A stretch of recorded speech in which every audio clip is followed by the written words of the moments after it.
Sehebat apapun ketaatan kita yang kita lakukan, sehebat apapun kejahatan, kemaksiatan yang kita kerjakan, itu tidak ada sangkut pautnya dengan Allah Subhanahu wa ta'ala. Untung tidak, rugi pun tidak. Jadi kalau begitu, kenapa Allah perintahkan kita berbuat taat?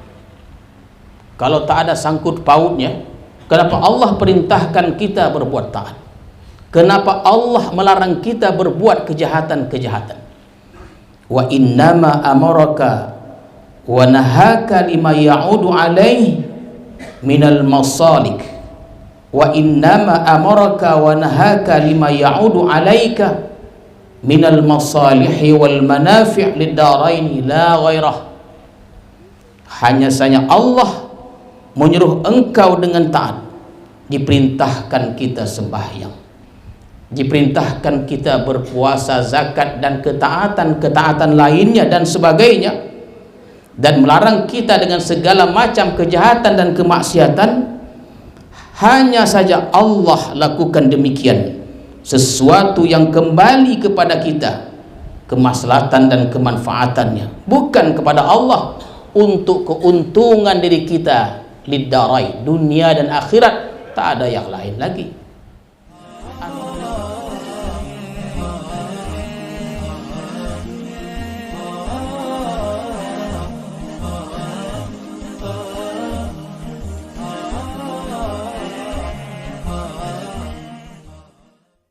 Bismillahirrahmanirrahim.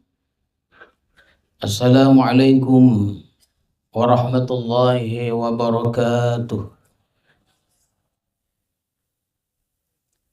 Alhamdulillah, alhamdulillahil ghani 'anil 'alamin, fala yahtaju ila ahadin minal makhluqin. Ashhadu an la ilaha illallah wahdahu la syarika lahul qawiyyul matin, wa ashhadu anna sayyidana Muhammadan abduhu wa rasuluhu as-sadiqul wa'dul amin. Allahumma salli wa sallim wa barik ala sayyidina wa maulana Muhammadin sayyidil anbiya'i wal mursalin wa ala alihi wa sahbihi wa zurriyatihi wa atba'ihi ajma'in, amma ba'du. Alhamdulillah, marilah kita bersyukur kepada Allah Subhanahu wa ta'ala yang telah melimpahkan rahmat dan hidayahnya kepada kita semua. Malam hari ini kita diberi kemudahan oleh Allah Subhanahu wa ta'ala dapat kembali bertemu, bertatap muka di dalam majlis ilmu ini. Mudah-mudahan ini adalah di antara salah satu andalan kita dalam kelak kita menghadap Allah Subhanahu wa ta'ala. Salawat dan salam kita ucapkan dan kita sampaikan kepada Rasulullah sallallahu alaihi wasallam beserta keluarga, para sahabat dan para pengikut-pengikut beliau. Mudah-mudahan kita semuanya mendapat syafaat Rasulullah di hari kemudian nanti. Amin ya rabbal alamin. Al-hikmatul hadiyah asyrah ba'dal mi'atis saniyah minal hikamil ataiyah. Qala al-imam al-arif billah Ahmad ibnu Athaillah as-Sakandari rahimahullah wa nafa'ana bi'ulumihi wa asrarih. Maka pada hikmah yang ke-211 dari Al-Hikam Al-Athaiyah telah berkata pengarang Imam Ahmad ibnu Athaillah as-Sakandari rahimahullah wa nafa'ana bi'ulumihi wa asrarih. Kata beliau, la tanfa'uhu ta'atuka wa la tadurruhu ma'siyatuka wa innama amaraka bihadhihi wa nahaka an hadhihi lima ya'udu alaika. Tidaklah bermanfaat kepada Allah itu oleh taatnya engkau, dan tidaklah memudaratkan oleh maksiatnya engkau. Dan barang siapa atau hanya saja Allah memerintahkan dengan perintah-perintah taat, dan dia melarang dengan kemaksiatan-kemaksiatan ini karena sesuatu manfaat yang kembali atas diri engkau. Bima ya'udu alaika, kembali atas diri engkau. Itulah lebih kurang terjemahan hikmah yang ke-211 ini. Maka berkata sebagian pensyarah hikam, Al-haqqu ta'ala ghaniyun an a'malil amilin. Bermula Tuhan Allah maha kaya dari amalnya orang-orang yang beramal. Artinya, Allah itu tidaklah Allah memerlukan sama sekali amal-amal kita. Sehebat apapun amalan kita, tidaklah Allah perlu itu. Kenapa demikian? Li'annahu munazzahun 'anil a'wad wal a'rad. Karena Tuhan itu maha suci daripada mengambil faedah, mengambil manfaat dari makhluknya itu. Maka fala tanfa'uhu ta'atuka wa la tadurruhu ma'siyatuk. Maka tidaklah bermanfaat kepada Allah ketaatan engkau, dan tidaklah memudaratkan kepada Allah akan maksiat-maksiat engkau itu. Sehebat apapun ketaatan kita yang kita lakukan, sehebat apapun kejahatan, kemaksiatan yang kita kerjakan, itu tidak ada sangkut pautnya dengan Allah Subhanahu wa Ta'ala. Untung tidak, rugi pun tidak. Jadi kalau begitu, kenapa Allah perintahkan kita berbuat taat? Kalau tak ada sangkut pautnya, kenapa Allah perintahkan kita berbuat taat? Kenapa Allah melarang kita berbuat kejahatan-kejahatan? Wa innama amaraka wa nahaka lima ya'udu alaihi minal masalik. Wa innama amaraka wa nahaka lima ya'udu alaika minal masalihi wal manafi' lid-darain la ghairah. Hanya saja Allah menyuruh engkau dengan taat.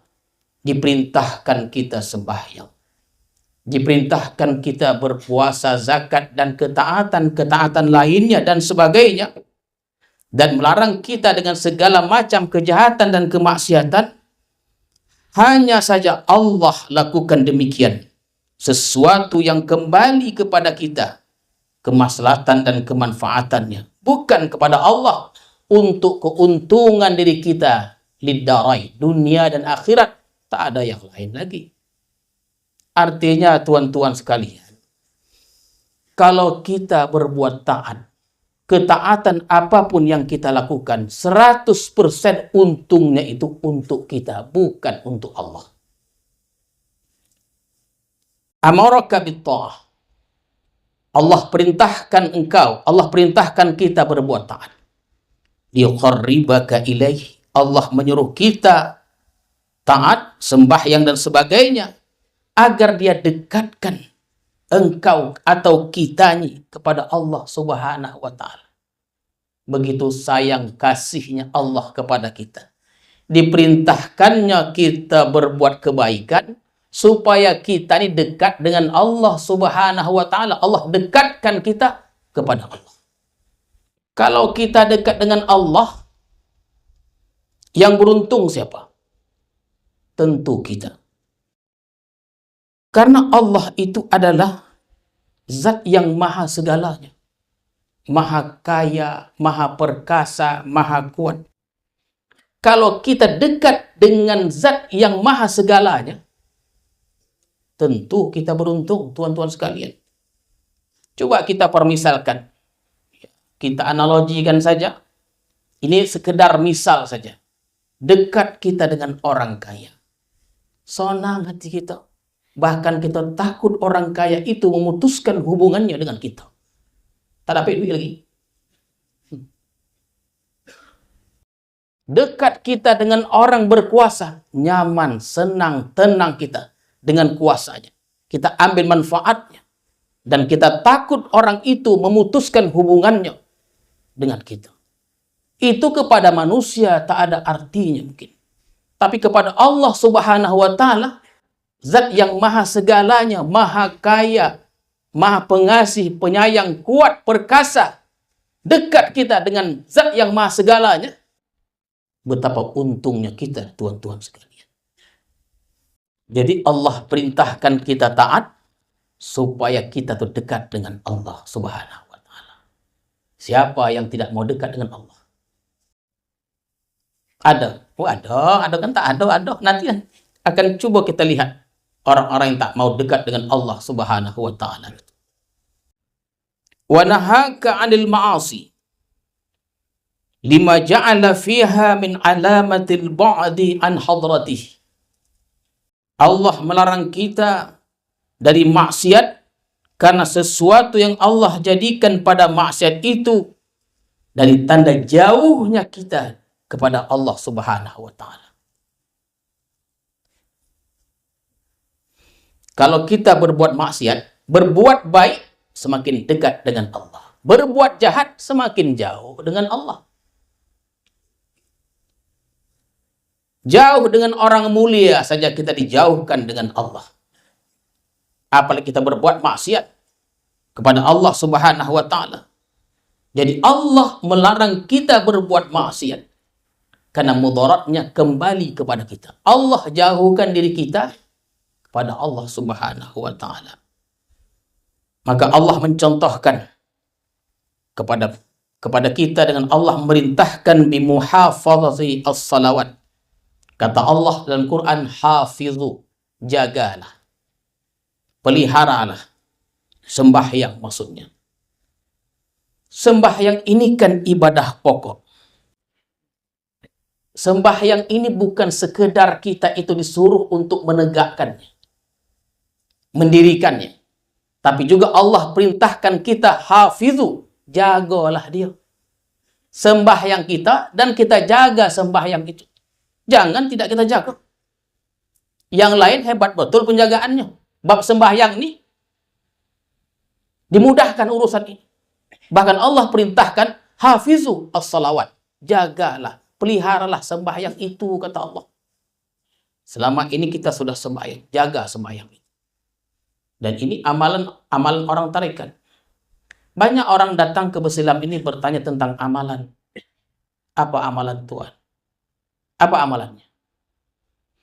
Yang kita khawatirkan bila kita beri amalan, diamalkan serta tercapai, berhenti beramal. Kami di sini tak banyak amalan kami. Amalan kami ini amalan orang-orang tarikat sajalah. Ya, dengan zikir itu. Kalau yang itu yang Tuhan tanyakan, ambillah tarikat dulu dan bersuluh, dapatlah amalan itu. Kalau Tuhan ingin ijazahkan, tidak begitu caranya. Di sini caranya lain. Ambil tarikat 1 hari 1 malam dan bersuluh. Kalau tak bisa, tarikat saja. Ada acuannya, ada 5.000-nya itu. Amalan tarikat ini, tuan-tuan sekalian, kita orang tarikat ini, tidak muluk-muluk amalannya. Kalau kita amalkan itu luar biasa khasiatnya, kata orang. Bahasanya khasiatnya. Apa amalan orang tarikat ini? Tak banyak. Sembahyang di awal waktu. Berjamaah di awal waktu. Kenapa? Ridwanullah. Karena itu adalah keridhaan Allah. Berjamaah. Kenapa? Pahalanya 27 kali. Di masjid. Kenapa? Karena Baitullah, rumah Allah. Itu saja amalan kami. Dan lain-lainnya. 3. Kalau 3 ini kita amalkan, jadi wali pun bisa. Maka salah satu adab orang yang sudah bersuluk itu adalah tidak meninggalkan hal ini. Nah, tuan-tuan sekalian, salah satu adab orang bersuluk ketika dia keluar rumah suluk, sedapat mungkin dia menjaga sembahyang itu. Jangan tidak. Di awal waktu berjamaah dan di masjid. Jadi Allah perintahkan kita sembahyang dan menjaga sembahyang. Faedahnya itu bukan kembali kepada Allah. Allah perintahkan karena faedahnya itu kembali kepada kita. Apa faedahnya? Di antaranya mardhatun li rabbika tabaraka wa ta'ala.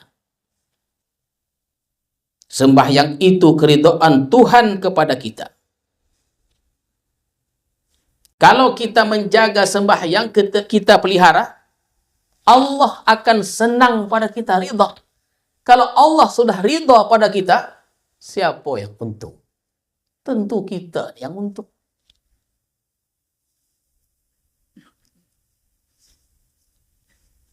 Wa ijabatud du'a, dikabulkannya doa. Menjaga sembahyang nih. Kalau bagus penjagaannya, doa-doa kita dikabulkan oleh Allah Subhanahu wa ta'ala. Kalau doa kita dikabulkan, siapa yang untung? Kita yang untung. Ada orang heran, asal berdoa tak pernah ada hasilnya. Marah pada Allah. Kadang sembahyang, kadang tidak berdoa. Marah Allah itu. Minta yang hebat-hebat. Sembahyang ditinggalkan. Itu mengejek Allah Subhanahu wa ta'ala. Wa qabulul a'mal, diterima amal ibadah kita. Bahkan tuan-tuan sekalian, ya, diterima amal ibadah kita, dan amal-amal lainnya dikatakan bahwa orang yang meninggalkan sembahyang bisa amal-amal lain itu yang dikerjakannya tidak diterima oleh Allah Subhanahu wa ta'ala. Kenapa? Sembahyang ini adalah sentralnya, pokoknya. Wa barakatun fir rizqi, berkah rizki. Orang yang selalu menjaga sembahyang itu, berkah rizki. Rizki yang banyak itu belum tentu berkah, tuan-tuan sekalian. Tapi rizki yang sedikit itu boleh jadi dia membawa berkah. Contohnya, kita punya duit 10.000. Apalah 10.000 ini? Apalah 10.000 ini? 10.000 yang berkah ini membawa kita kepada taat kepada Allah. Membawa kita, memudahkan urusan kita untuk berbuat baik kepada Allah Subhanahu wa ta'ala. Apalah artinya duit kita tobal di kantung kanan, kiri, dan belakang, berholai-holai. Tapi justru duit yang banyak itu tidak berkah, membawa kita kepada hal-hal yang buruk. Yang kita herankan, goma pula orang seperti itu. Duit yang banyak tuh goma dia. Apapun yang dia beli, baju untuk taat. Kendaraan, mau beli kendaraan untuk taat kepada Allah Subhanahu wa ta'ala. Wa syafi'an sahibiha, dan memberi syafaat orang yang sembahyang itu. Jadi sembahyang ini tuan-tuan sekalian, di antara masalih itu dan manafi itu, manfaat dan kegunaan. Sembahyang ini dia bisa menjadi syafaat kepada kita. Kapan itu? Ketika kita menghadapi sakaratul maut. Ketika kita berhadapan dengan munkar dan nakir, disoal dengan pertanyaan-pertanyaan, sembahyang itu bisa memberikan kemudahan syafaat kepada kita semua. Saya teringat Umar bin Khattab ketika beliau menjadi imam di waktu itu, oleh Abu Lu'lu' menikamnya. Dikatakan 3 kali di perutnya, 3 kali di punggungnya. Sehingga Umar jatuh bertumpah darah. Oleh Abu Rahman bin Auf menjadi imam, diperintahkan oleh Umar bin Khattab. Umar bin Khattab terbaring. Tuan-tuan, terbaring dia dengan berlumuran darah. Maka Abu Rahman bin Auf menjadi imam dengan bacaan-bacaan yang ringan supaya cepat sembahyang itu. Selesai sembahyang, setiap sembahyang, mereka menghampiri Umar bin Khattab yang terbaring. Apa kata Umar? Ikatkan luka-luka ini. diberi minum tuan-tuan, air minum itu keluar dari tikaman itu oleh Abu Lu'lu'. Ikatkan kain ke tempat luka-luka, hantarkan aku untuk mengambil air wudhu. Sembahyang Umar lagi. Itu tuan-tuan sekalian, itu yang perlu kita contoh. Dalam keadaan seperti itu pun Umar bin Khattab berusaha untuk sembahyang, menegakkan sembahyang, ibadah kepada Allah Subhanahu wa taala, dan sebelum kewafatannya disuruhnya anaknya supaya menjumpai Aisyah, izinkan supaya aku dikuburkan di sebelah sahabatku Abu Bakar Siddiq, berhampiran dengan kubur Rasulullah sallallahu alaihi wasallam. Wa nahaka an tarkis shalah. Allah perintahkan kita sembahyang, keuntungannya untuk kita. Dan Allah melarang kita untuk meninggalkan sembahyang. Wa nahaka an tarkis shalah. Kenapa Allah melarang? Karena kalau kita meninggalkan sembahyang, kemudaratannya itu akan kembali kepada kita. Berulang kali Allah, berulang kali Rasulullah memerintahkan kita untuk sembahyang, dan berulang juga untuk kita tidak meninggalkan sembahyang itu. Kenapa? Li'annaha raf'ul barakah min kasbihi wa rizkihi. Karena berkah itu diangkat, berkah usaha, berkah rezeki diangkat oleh Allah Subhanahu wa taala. Syekh Abdul Wahab Rokan dikatakan ketika berniaga di Malaka,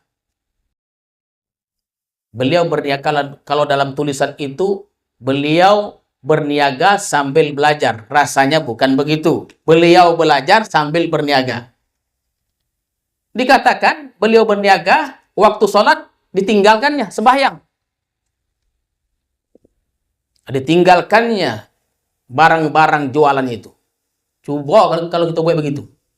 Tumpuk. Sekarang inilah. Beliau tinggalkan sembahyang, datang lagi. Tak ada yang hilang, tuan-tuan sekalian. Keyakinan cukup tinggi. Li'annaha raf'ul barakah min kasbihi wa rizkihi.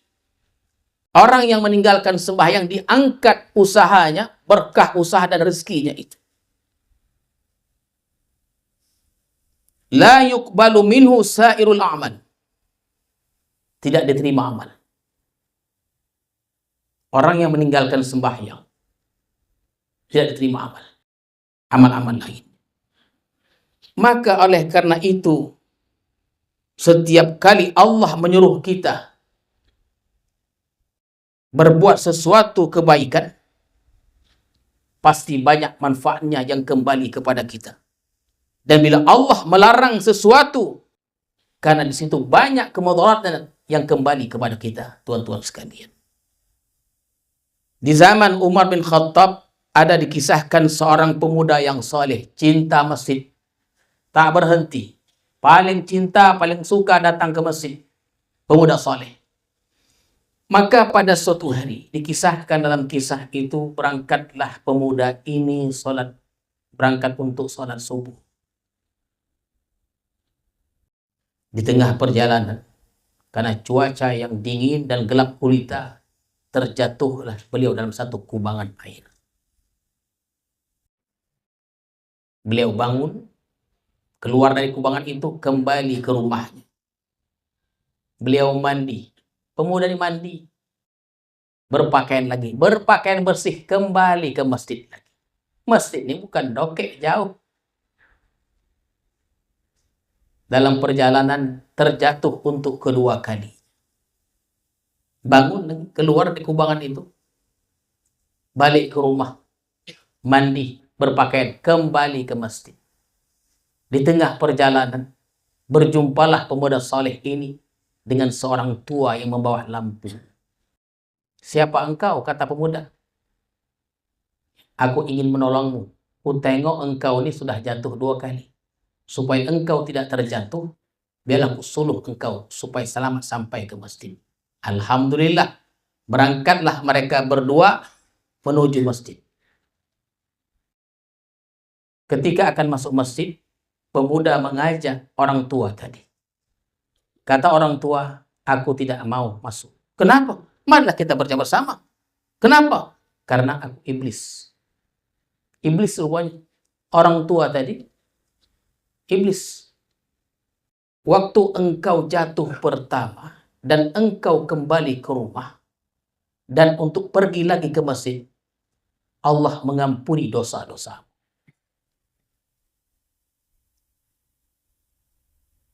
Engkau jatuh lagi, kembali ke rumah, mau pergi ke masjid lagi, Allah mengampuni dosa-dosa keluarga.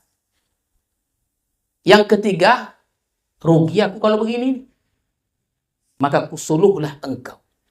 Karena kalau kusuluh engkau, engkau tidak terjatuh lagi. Sebab kalau terjatuh lagi, engkau tidak akan diam di rumah, engkau berangkat juga ke masjid, boleh jadi dosa sekampung itu diampuni karena engkau. Rugi aku.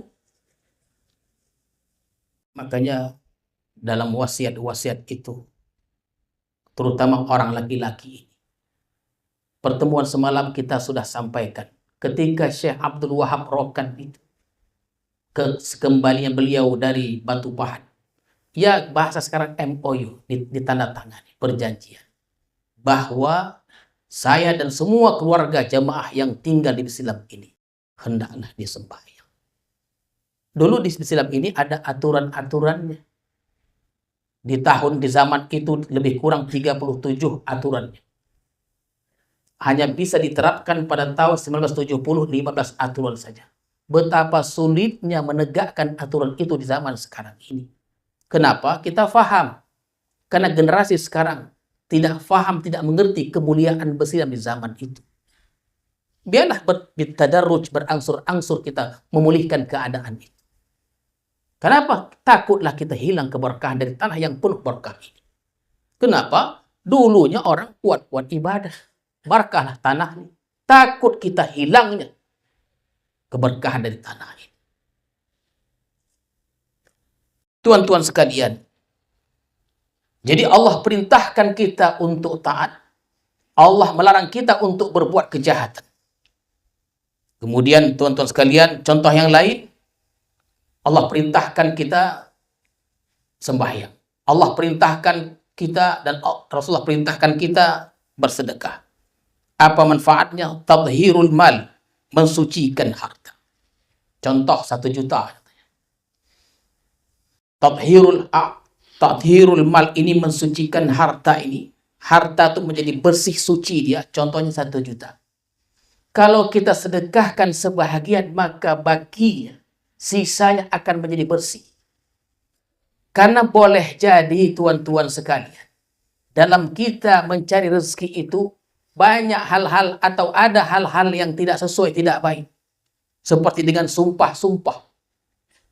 Dalam rangka kisah kita mendapatkan harta itu, boleh jadi dengan sumpah-sumpah.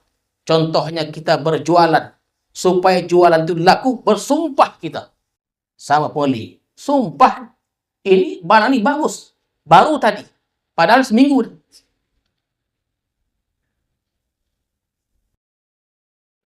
Kadang-kadang kita curiga, orang yang berjual nih kadang-kadang lampunya malap-malap.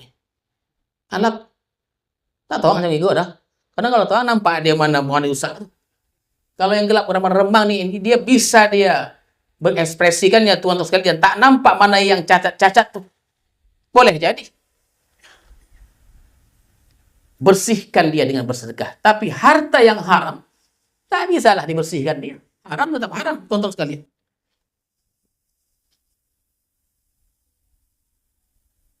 Pada pertemuan sebelumnya juga pernah saya sampaikan, ingin saya ulang lagi. Syekh Abdul Wahab Rokan ini, begitu kayanya beliau, sehingga beliau dituduh memasukkan uang. Beliau ini bukan sedekah kepada peringatan Maulid, peringatan Isra Mi'raj, 1 Muharram, Nuzul Quran, sedekah beliau. Itu kecil.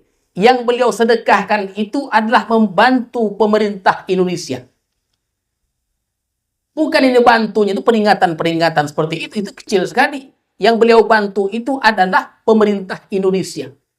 Sehingga kagum ulama-ulama Betawi, ada seorang tokoh ulama yang tinggal di pedalaman, jauh dari negara Indonesia ini, memberikan bantuan berupa ringgit kepada Cokro Aminoto dan Raden Gunawan. Diserahkan oleh kedua orang kedua anaknya, Fakih Tambah dan Fakih Tua, dan Idris Kelantan. Negara tuh dibantu. Kaya tapi tidak kekal duit. Tak suka beliau dengan duit, tapi duit itu datang saja. Masalahnya itu. Macam Abu Rahman bin Auf. Salah seorang sahabat yang paling kaya. Sehingga bercita-cita untuk menjadi miskin, takut nanti masuk surga terlambat. Kenapa? Ada orang kaya, ada orang miskin, sama ibadahnya. Semuanya sama. Tapi orang miskin itu lebih dahulu masuk surga. Kenapa? Tak banyak pertanyaannya. Apa yang mau ditanya? Umah tombok semuanya. Apa yang mau ditanya? Orang kaya nih, jabatannya, harta dari mana? Banyak. Takutlah Abu Rahman bin Auf. Ingin menjadi miskin supaya masuk surga cepat. Maka dibelinya lah kurma-kurma busuk yang ada di Madinah itu dengan harga yang tinggi sama dengan kualitas baru. Dibelinya. Konon ingin menjadi miskin. Kalau takdir itu sudah bicara, tak bisa miskin, tak bisa, tuan-tuan. Kita, macam mana? Dibelinya, satu Madinah itu dibelinya kurma yang busuk, jual kepadaku. Harga yang tinggi. Dijual habis satu Madinah. Ada kan tak mau orang yang busuk. Harganya harga bagus. Tidak berapa lama kemudian datang utusan dari Yaman, bahwa Raja Yaman memerlukan kurma busuk. Habis dipunggah semua ke Yaman. Dengan harga yang lebih tinggi lagi, tuan-tuan sekalian. Kita tak akan bisa menceritakan kedermawan Abu Rahman bin Auf ini yang begitu banyaknya. Semakin banyak dia bersedekah, rupanya semakin kaya. Kalau kita bersedekah, yang keluar dari tangan kita, itulah harta kita. Yang kita simpan di rumah, di almari, di mana lagi, di bank, itu bukan kita. Mati kita menjadi milik orang lain. Tapi yang kita keluarkan, itulah dia harta kita, tuan-tuan sekalian. Summa qala al-imam fil hikmati tsaniyah asyrah ba'da al-mi'ati tsaniyah. Kemudian Imam Ibnu Athaillah meneruskan pada hikmah yang seterusnya. Hikmah yang ke-212. La yazidu fi izzihi iqbalun. Man aqbala alaih wala yanqusu man min qadrihi idbarun man adbara an. Tidaklah bertambah kemuliaan Allah oleh orang yang berhadap atasnya, dan tidaklah berkurang daripada kadarnya oleh orang yang membelakangi daripadanya. Nah, itu lebih kurang terjemahannya, tuan-tuan sekalian. Artinya, kalau kita taat kepada Allah, tidak akan sedikit pun menambah kemuliaan Allah. Kita taat, Allah menjadi mulia, Allah menjadi agung, Allah menjadi kuat. Tidak. Dia tidak begitu. Kenapa demikian? Karena Allah itu kuat, Allah itu agung, sudah dari zaman azalinya. Dan sesuatu yang kodim, azali itu kan kodim. Sesuatu yang kodim itu tidak akan dapat dirusak oleh yang baru. Oleh karena itu, ketaatan kita sama sekali tidak akan menambah kemuliaan Allah Subhanahu wa ta'ala. Lalu kita maksiat kepada Allah, sama sekali tidak akan menambah, tidak akan menjatuhkan Allah Subhanahu wa ta'ala. Wa fil haditsil qudsi, tersebut dalam sebuah hadis qudsi, "Lau anna awwalakum wa akhirakum wa insakum wa jinnakum kanu ala atqa qalbi rajulin wahidin ma zada dzalika fi mulki syai'an." Ini hadis kursi. Jikalau orang-orang dahulu sampai hari kiamat, mereka itu semuanya takwa. Ini dimisalkan, tuan sekalian. Tidak ada satupun yang berbuat maksiat kepada Allah. Semuanya takwa. Dari zaman Nabi Adam sampai ke hari ini atau hari kiamat, orangnya seperti Nabi Muhammad sallallahu alaihi wasallam, takwanya, mulianya. Kata Allah, mazada dzalika fi mulki syai'an. Sedikit pun tidak akan menambah pada kerajaanku sesuatu. Jadi tuan-tuan sekalian, Allah tidak akan bertambah terhormat dengan hal yang demikian. Walau anna awwalakum wa akhirakum wa insakum wa jinnakum kanu ala afjari qalbi rajulin wahidin ma naqasa dzalika min mulki syai'an. Andai semua manusia dari Adam sampai hari kiamat, baik manusia atau jin, tuan-tuan sekalian, semuanya itu maksiat pada Allah Subhanahu wa taala, sedikit pun tidak akan mengurangi daripada kerajaan Allah Subhanahu wa taala. Jadi kita taat tidak menjadikan Allah lebih mulia, kita maksiat tidak membuat Allah rugi, tuan-tuan sekalian. Jadi dua hikmah ini saling berkaitan. Hikmah yang pertama adalah menunjukkan bahwa taat kita tidak menguntungkan Allah, maksiat kita tidak merugikan Allah, tapi kita yang untung bila taat dan kita rugi bila kita maksiat. Hikmah yang ke-212, kalau kita taat, Allah tidak tambah mulia. Kalau kita maksiat, tidak mengurangi kemuliaan Allah Subhanahu wa taala. Mudah-mudahan Allah berikan kemudahan kepada kita semuanya untuk meningkatkan ketaatan kita kepada Allah Subhanahu wa taala.